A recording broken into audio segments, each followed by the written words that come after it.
Green is a little.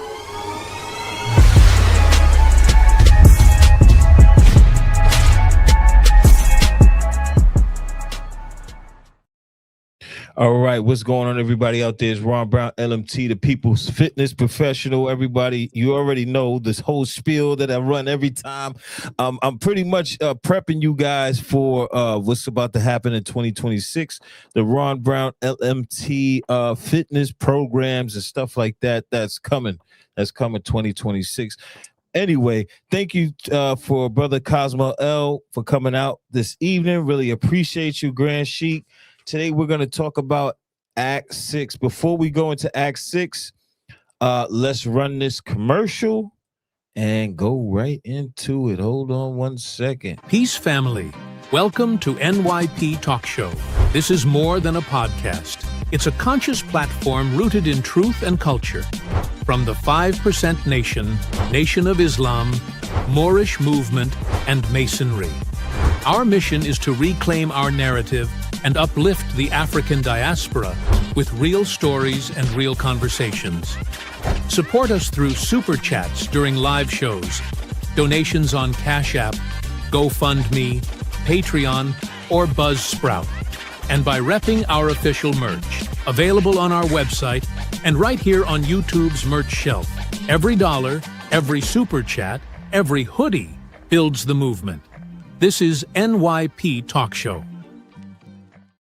All right, we're back. Brother Cozmo-El in the building. How you doing this evening, brother? All is truly well. How are you, my brother? I'm all right, man. A lot going on, but as usual. But I'm managing, drinking a lot more water nowadays.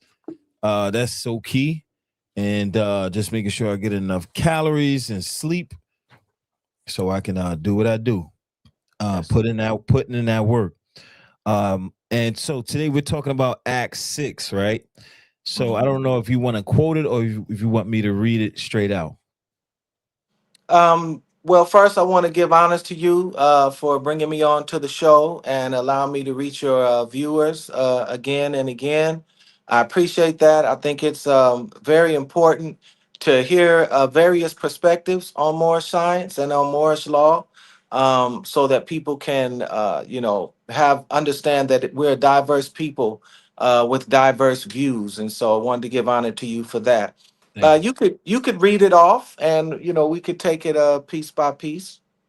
All right. Act 6. With us, all members must proclaim their nationality, and we are teaching our people their nationality and their divine creed, that they may know that they are part and partial of this said government, and know that they are not Negro, blacks, colored folks, black people, or Ethiopians.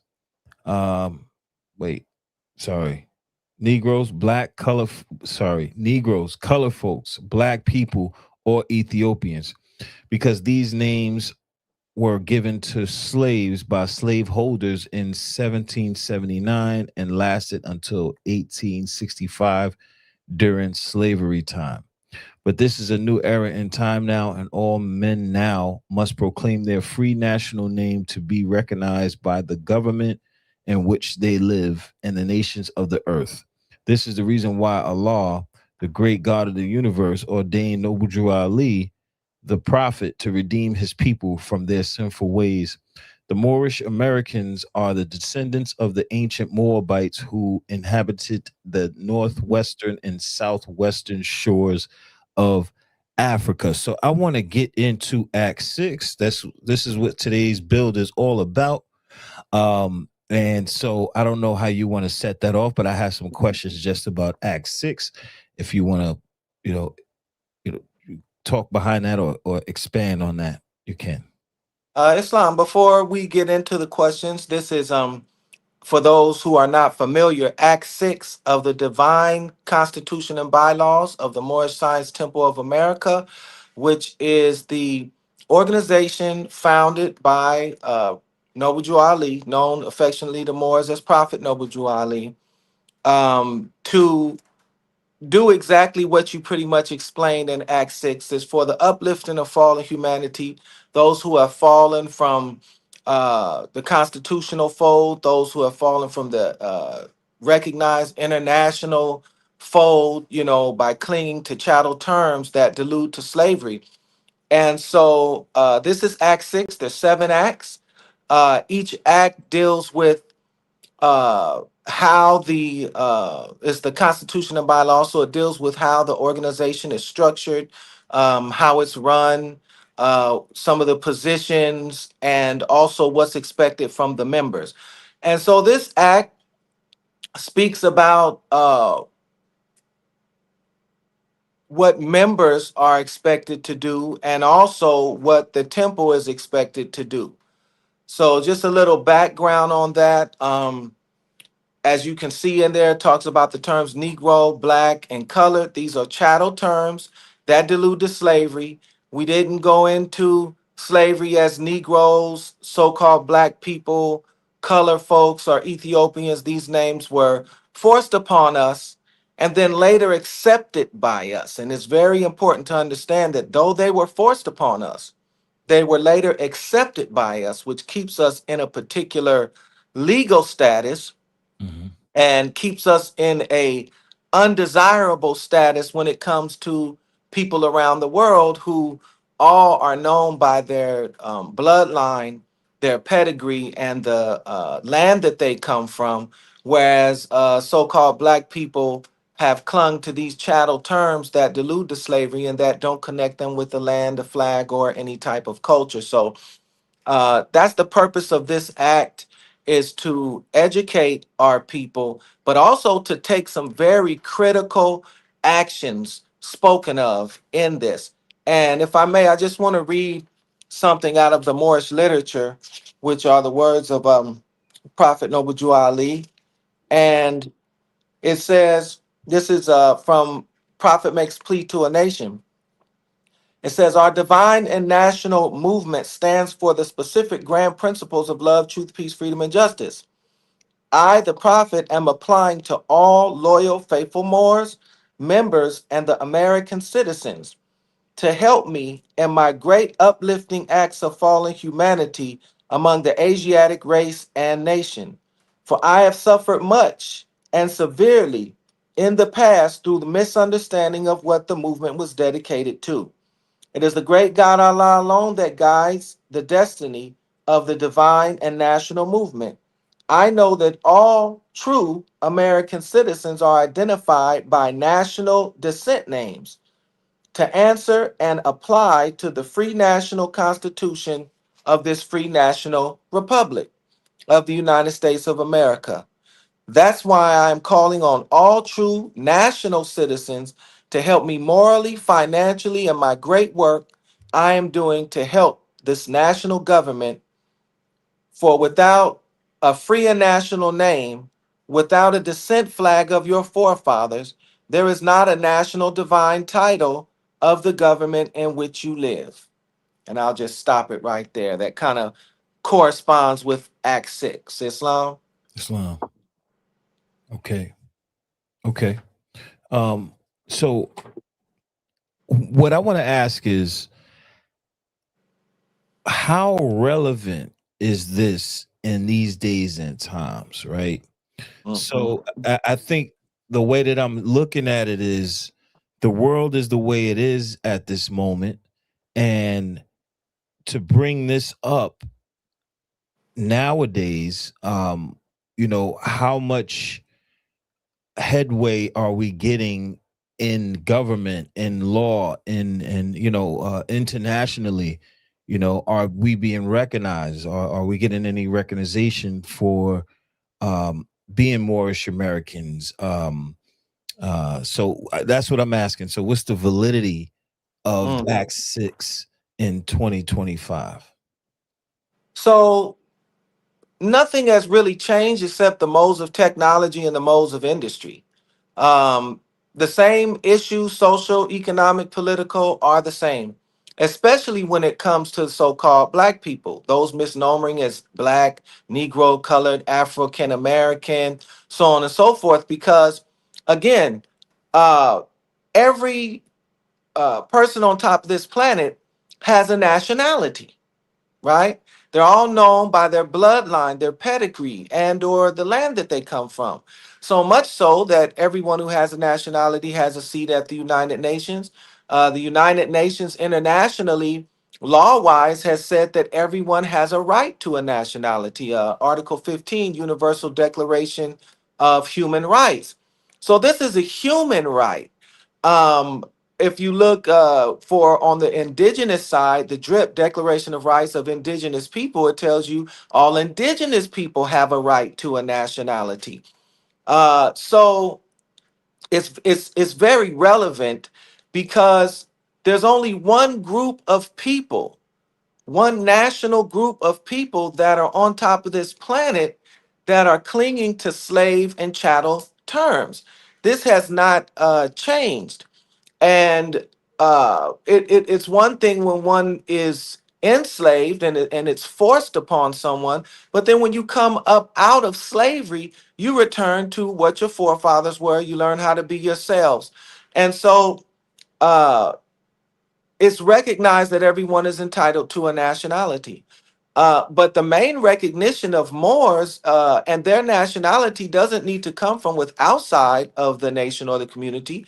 It needs to come from within the nation, within the community, within our families, and to give back what was forced upon us that we now accept freely, that keeps us in a lower class status.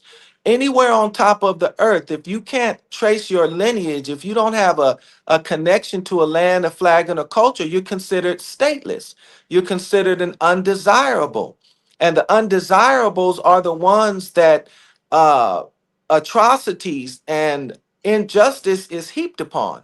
And when Mhm. we look at the so called Black population here in America, we see exactly that atrocities being heaped upon the so called Black population, injustices being heaped upon the so called Black population, even to the point of an auxiliary law created known as civil rights to provide some type of pseudo protection when everyone in the United States of America already has constitutional rights. They're already declared free and equal. And so uh, for the United States to have done what they did to our forefathers was a great sin. And so they have an opportunity to correct it, but more importantly, we have to correct it.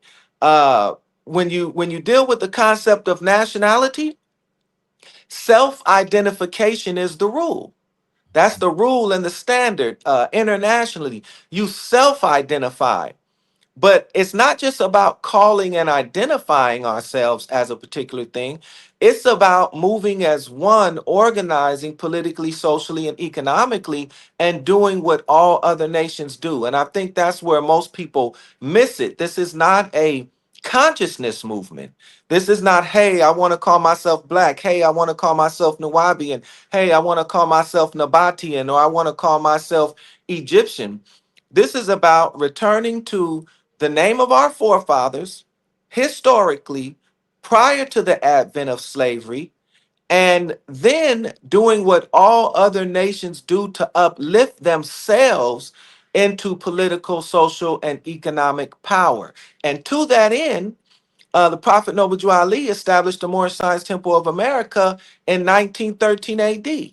And here we are in 2025. It's still a cardinal custom amongst the Asiatics of America to call themselves a color or to call themselves after some type of social construct to identify with that and think that they will be on a equal footing with all other people who do have nationalities and as a result have rights under that nationality. So I think it's we have to definitely understand this is not a consciousness movement.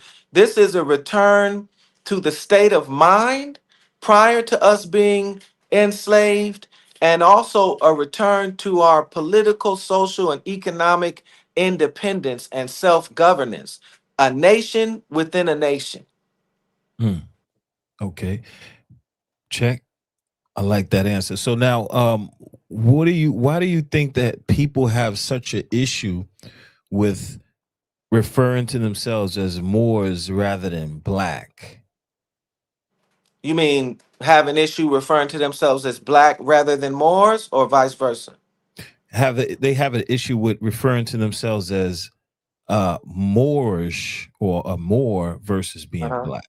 They would rather be black. Yeah. So I'm gonna be black. I'm African. That's who I am. Yeah. That's my ancestry. That's it. Moorish. No, I'm not dealing with that for whatever reason. I don't understand why. Mhm. Why? Well, I mean, there's a few reasons. Number one, miseducation. You know, they don't know enough about it. You have to realize this. Before people were calling themselves black, they were calling themselves Negro. And Mhm. then when people started calling themselves black, they were like, no, we're not black. We're not black. We're Negroes. We're colored. We're this and that. So that's natural. That's a natural thing when you have emotional attachments to an identity which just happens to not be a real identity, but you were born and raised with this false identity. You were indoctrinated, they call it being educated in their schools, that this is what you are. And who are you, some melanated person just like them, to come tell them that there's something different, when the whole of society that they live in have taught them that this is what they are? So and to me, it's really a contradiction when it comes to the conscious community to hold on and not be open minded and to hold on to these chattel terms, when the whole idea of consciousness is to have an open mind and to be able to evolve in that consciousness. But people are emotionally attached to it. And people still suffer from mental slavery because these terms stem from mental slavery, the mental slavery that was forced upon us. And many of our people have not decided to give that up. Secondly, it's been made an institution, and it's been profiteered for years and years and years by the colleges, by the schools, by the department stores, by the holiday of so-called Black History. It's become something that is even someone's economy now. When you look at Kwanzaa and you look up at all of the outgrowths that come out of this false Black history. So people are generally just indoctrinated. They've been raised since a child thinking that this is the term and it has validity. And in the 1960s, it was embraced by the Black Power movement and further reinforced. And so it's become something that is acceptable, and really it's just really hard to get away from when you're indoctrinated and you haven't explored any other education. You haven't explored concepts of nationality. You haven't explored rights of nationhood. And many of our people, you have to remember also, there was an integration movement. And so some people's idea of success is integration, and whatever it takes to be integrated into the society that they're not welcome in, they will do. And so there's so many again, political, social, and economic factors that go into it. But at the end of the day, people are still suffering from mental slavery. They're satisfied with life the way it is. Like the question you asked, they don't see the relevance in it, and the relevance in the term and the status that they actually hold. Uh, there's the so-called Black people exist in a second class state, and that's it. There's no other types of injustice heaped upon so-called Black people, heaped upon others, that is heaped upon so-called Black people. So if they exist in this second class state, then they should be open to exploring ways to correct their status and to move out of this second class state. And it starts with, unfortunately for them, the terms that they're emotionally attached to. The chattel terms that descend from slavery that we continue to hold on to and that we continue to profiteer in. Hmm. Okay. Check. All right. Now, we were given this. We were given to slaves. We were given to slaves by slaveholders, and I don't know if that's a typo. No, it says these names were given to slaves These names, by okay, slave. yeah, Yeah. these names were given to slaves by slaveholders in 1779 and lasted until 1865. So Hmm. if you can kind of give us a background on that history there, like as Hmm. far as the names that were given to us in 1779, where can we find these uh things in actual books and history and references?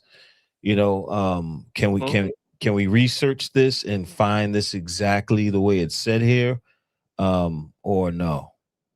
Well, I mean, in a sense, you have to realize that the United States was not a nation until 1776. And it wasn't until 1779 that perpetual slavery began. And so this is what it's referring to.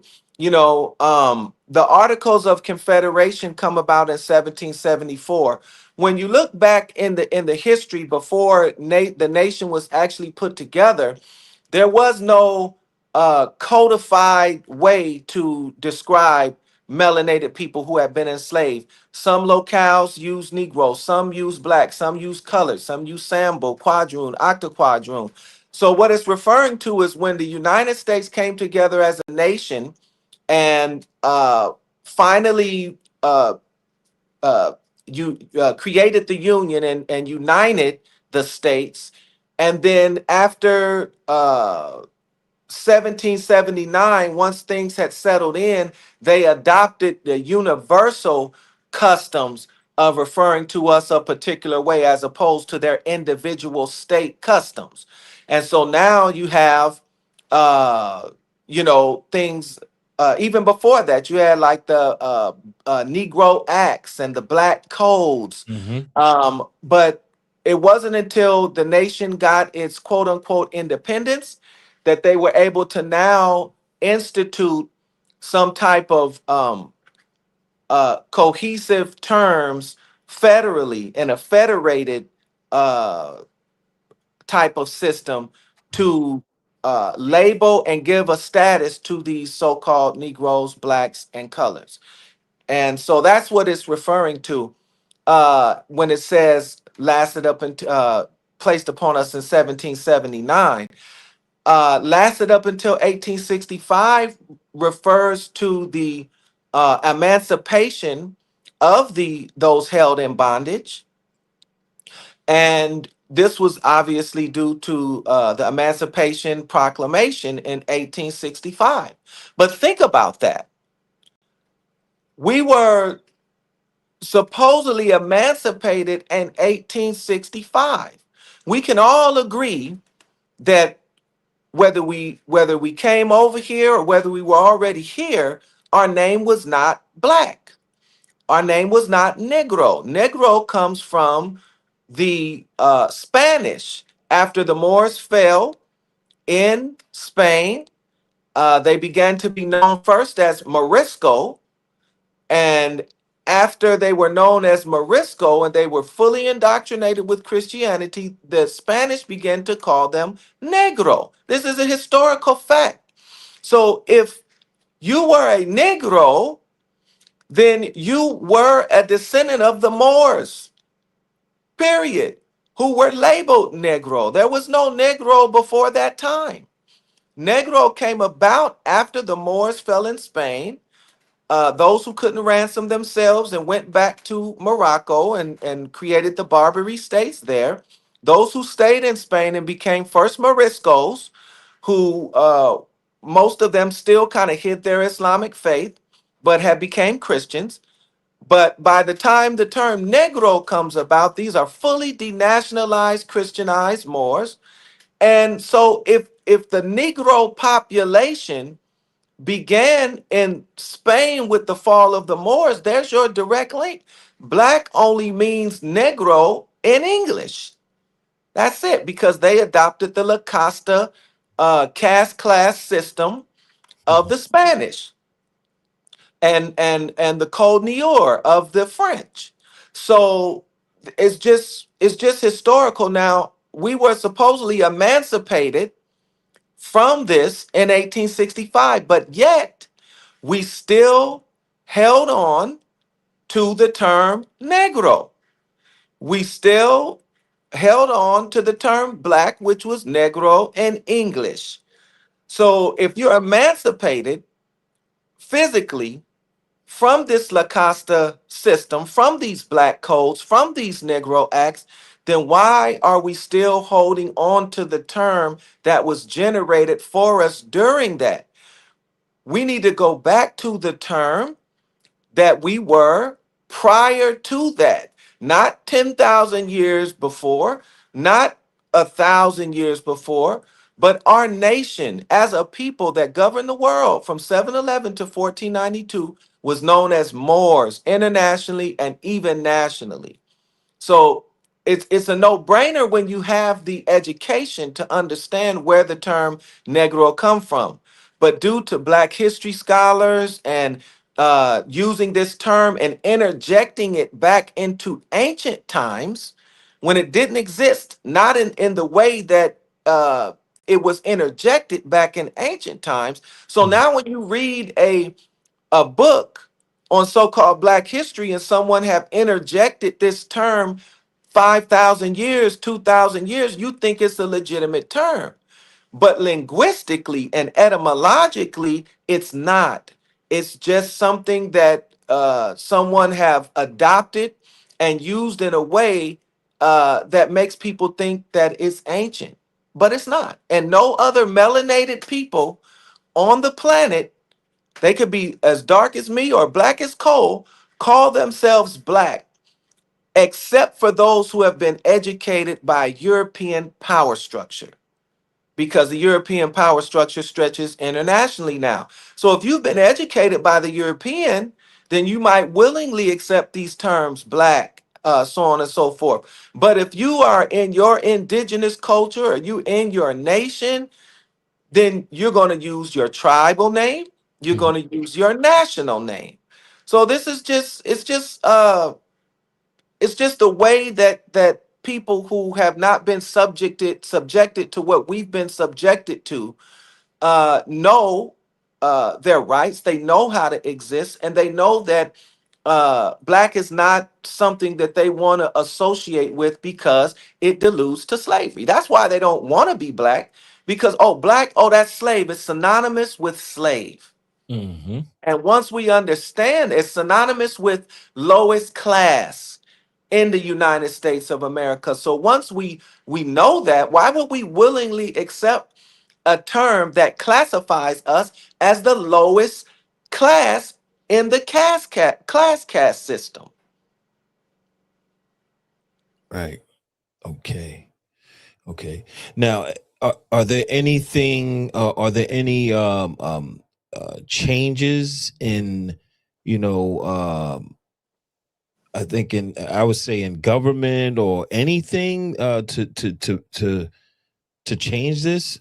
Anything Mhm, going on that like what the Moors are doing, or mhm. yeah, that's what I want to know. Islam. Well, it's like this. Um, when a nation of people, and a nation of people is the people itself. All right, according to Black's Law Dictionary, the nation is the people. So we exist as a people. And the second definition in Black's Law Dictionary is an aggregate of men organized themselves into a society founded upon law.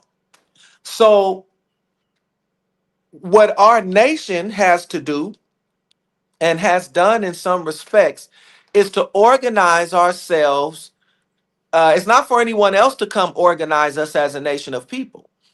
For example, the Cherokee used to be known as a tribe. Mhm. But now the Cherokee is known as a nation. So how did Mm, the Cherokee go from a tribe to a nation? You see? mm, Because some mhm, people think, oh, you can't become a nation. Oh, yeah, we already a nation of people. But how did they begin to become classified as a nation when not so long ago they were a tribe? And the way they did this was they established a constitution, mhm, and then they established political, social, and economic leadership. Boom, they're a nation. And that's what Prophet Noble Jew Ali established for us. He established a political entity known as the Moorish Science Temple of America, imbued with the powers of government. He brought us a constitution.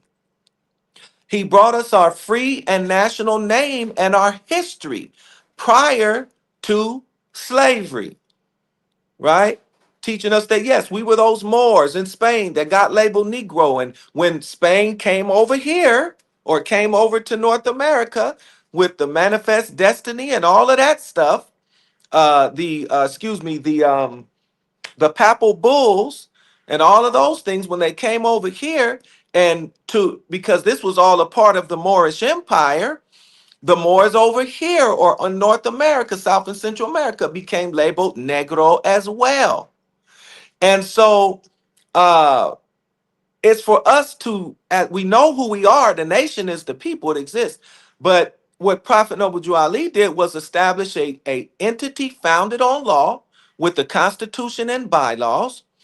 He established a political government and body politic with powers to enforce law and create law. When you read Act 1 through the Grand Sheik Chairman, Assistant Grand Sheik, Grand Body, and with the assistance of the Prophet, he established various laws that help to govern our society now, as opposed to just existing as a people, but with no real organization and with no way to govern ourselves.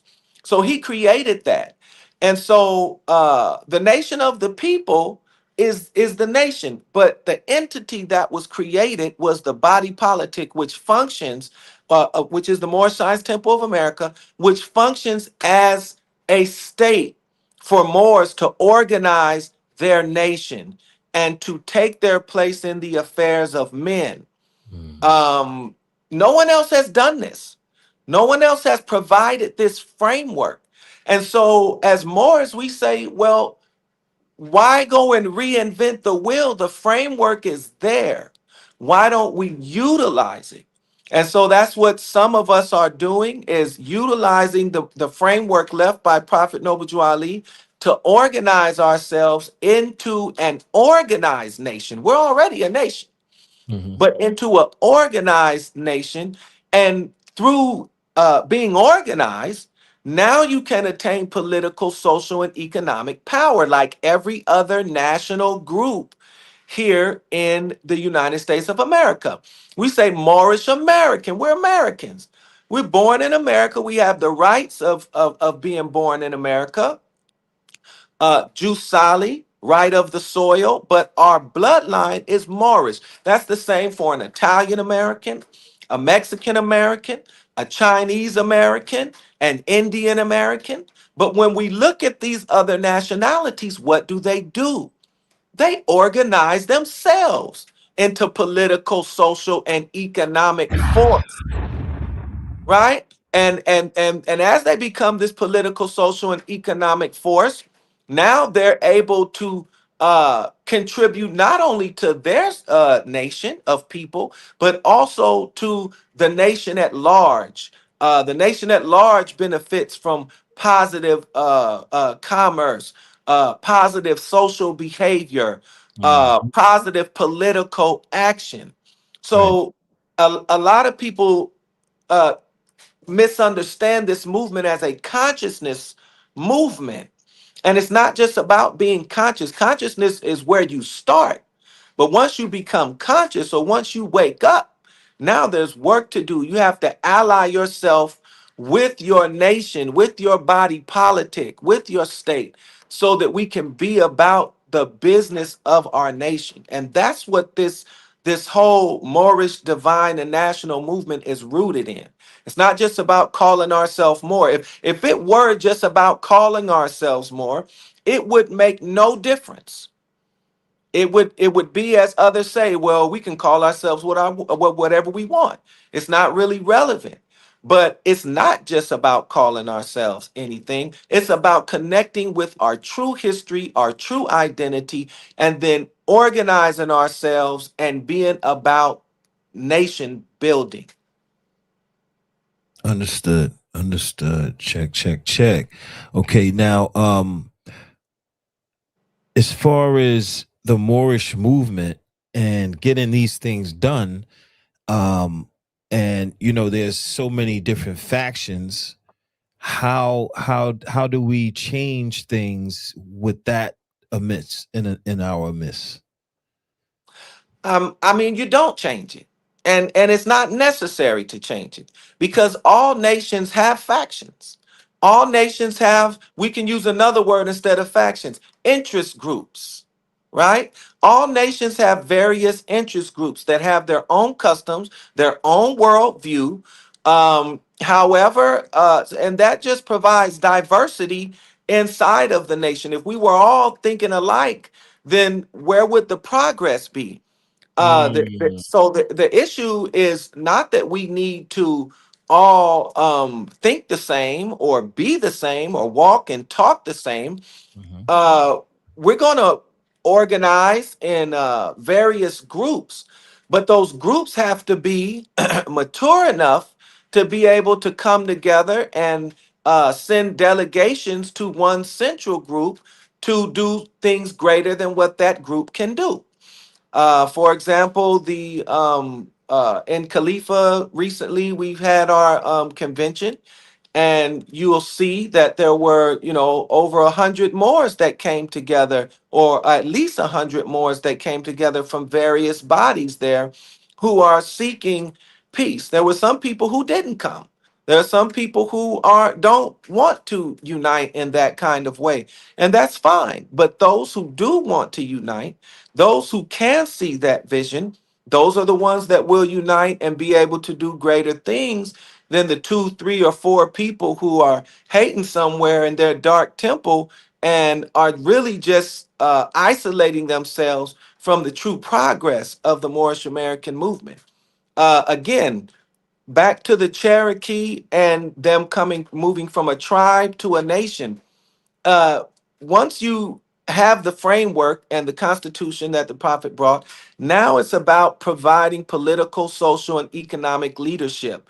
And you don't do that by lip service. You do that by uplifting the community, and you naturally emerge as a leader. You naturally become one that people would look to for you to champion their causes. So there's going to be I mean, if you look at the Asian Congress, and they come to blows on the Congress floor. Like Mm, they do karate on one another, and you don't see Moors physically fighting it like that yet. So we're not doing too bad. There's going to be mm. skirmishes when it comes to debating and whatnot, but the one thing we all agree on is that we're all Moors, and we all agree that we need to be governing ourselves, and that we need institutions and education. So I think the mature, evolved Moorish Americans will come together and create these things. And the ones that aren't will continue to do what they're going to do. You have unsavory characters in every Right. nationality. That's a fact. That's a fact. Okay, so we covered the slaveholders. Now, so slave hold on. Notice the prophet says slave holders instead of slave masters. Mhm.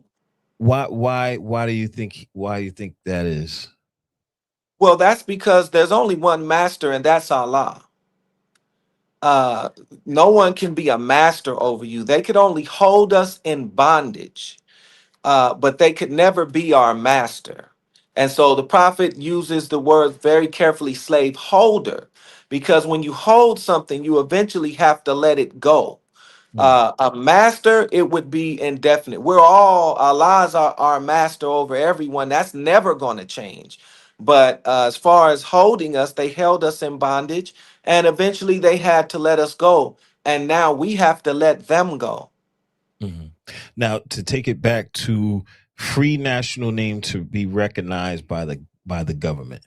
Let's say if we have, let's say, all so-called African Americans um change their, change their name and take on a free national name, and now they're Moore, now they're L, now they're a Bay, and let's say the majority of us, will we be recognized by the government? Why aren't we recognized by the government now? We are recognized by the government. And the thing is this, Well, if you look, I'm saying, pardon me, I'm saying like African American, Negro, oh, Black, oh, color. Are they not recognized by the government? yes, they're recognized as property. because because they created the Negro, they created the black, they created the African American. They hold the patent on that. You know, Mm, they even they you can't be free and you're still under the term that someone else created. They created laws, they created customs for people who use those terms. So you don't get emancipated and then the person that emancipated creates a identity for you and then you accept that identity. That means you're not fully emancipated. You're still in some regard under their thumb, whether it be mentally, politically, socially. So it's just it's just really common sense. Now, so-called black people under African American and things like that, they are recognized as property. They have been given a auxiliary law to the Constitution and international law, which right. is called civil rights, to treat them as they are citizens, even though they are not. This is the importance. How is that possible? Well, let's look at it in gender, right? You have someone who is physically, naturally a man, but for the purpose of the law can be treated as a woman. It doesn't change them from their physical nature, but legally and for the purpose of the law, they can be treated as other than a man. They can be treated as a woman. So when you're dealing with civil rights, you're dealing with so-called black people who in their original state have a nationality, but for the purpose of the law, if they cling to these terms, Negro, black, and colored, can be treated as if. And that's what ones don't understand. And this is why the gender and the homosexuality, all of these things can use civil rights Mm, because it's for fictitious people.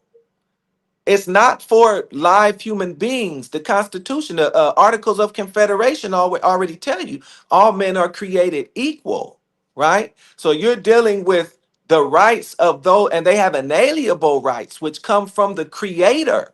So that's the natural state in which we were created in. And when you read the Holy Quran of Mecca, the word of God for the Muslims, it teaches us that Allah created us in tribes and nations that we may know one another and not despise one another.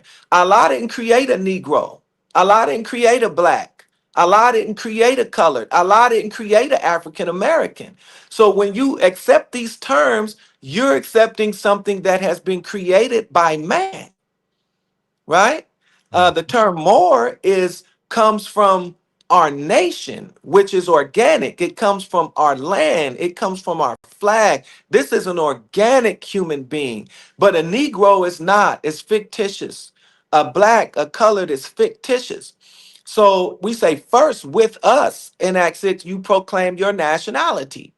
And we are teaching our people their nationality. That's the purpose of the Moorish Science Temple of America, is to teach. And now they can proclaim their nationality, and we accept as a nation, accept them back. Now they are tied to a nation, not just proclaiming nationality and being over here by yourself. You proclaiming your nationality and accepting the rights and responsibilities of your body politic and your nation that was created through the organized society founded on law.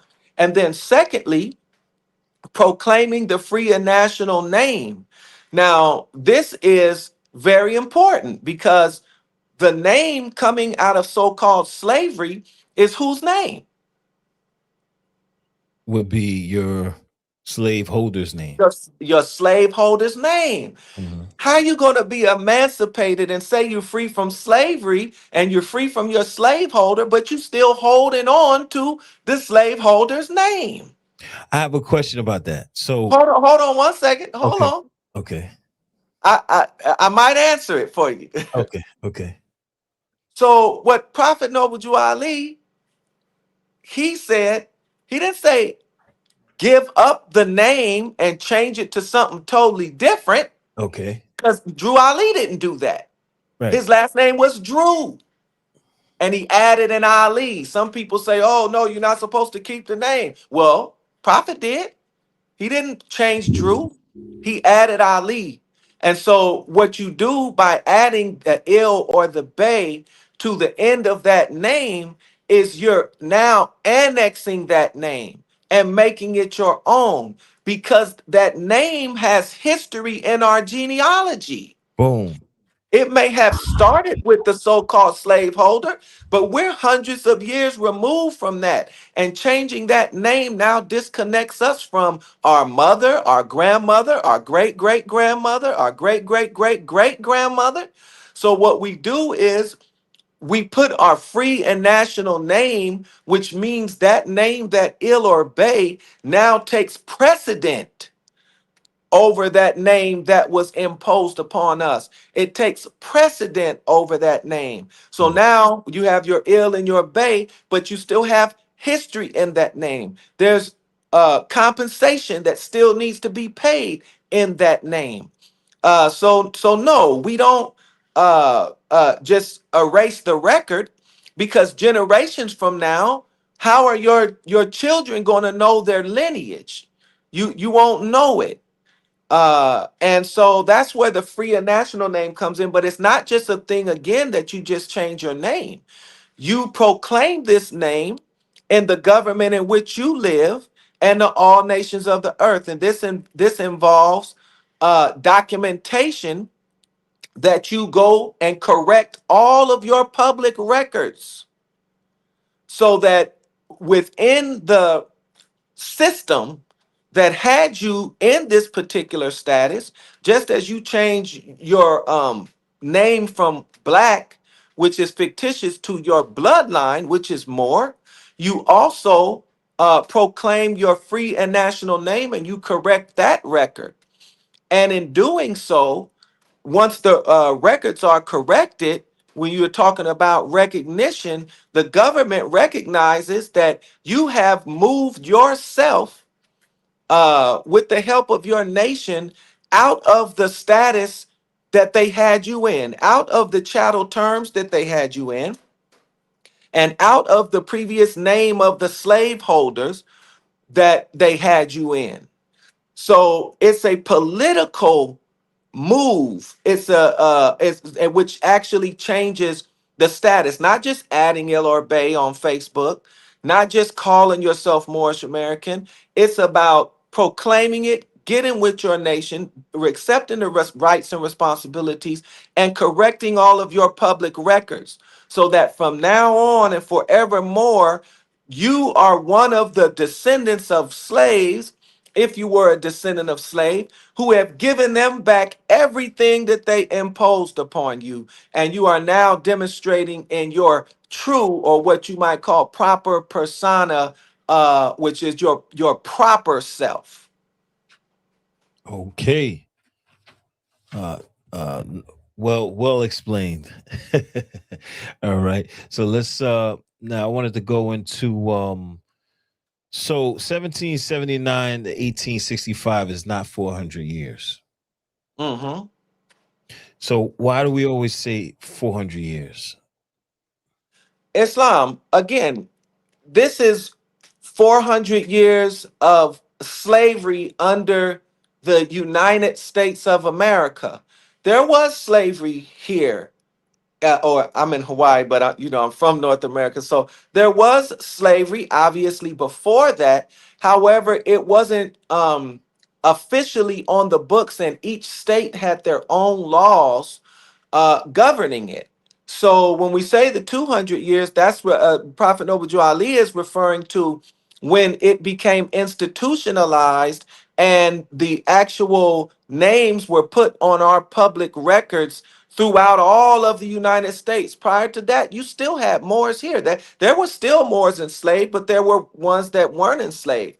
You had Moors that were because they knew their nationality, weren't enslaved and weren't put in the same situation. So it's correct to say that officially 200 years. However, slavery began, and then make no mistake about this. The first slaves began in Spain in 1491 when the Moors fell. Uh, Many of the Moors moved back to West Africa and established what is known as the Barbary States and continued to rule the high seas up until Stephen Decatur made his mad dash on Tripoli.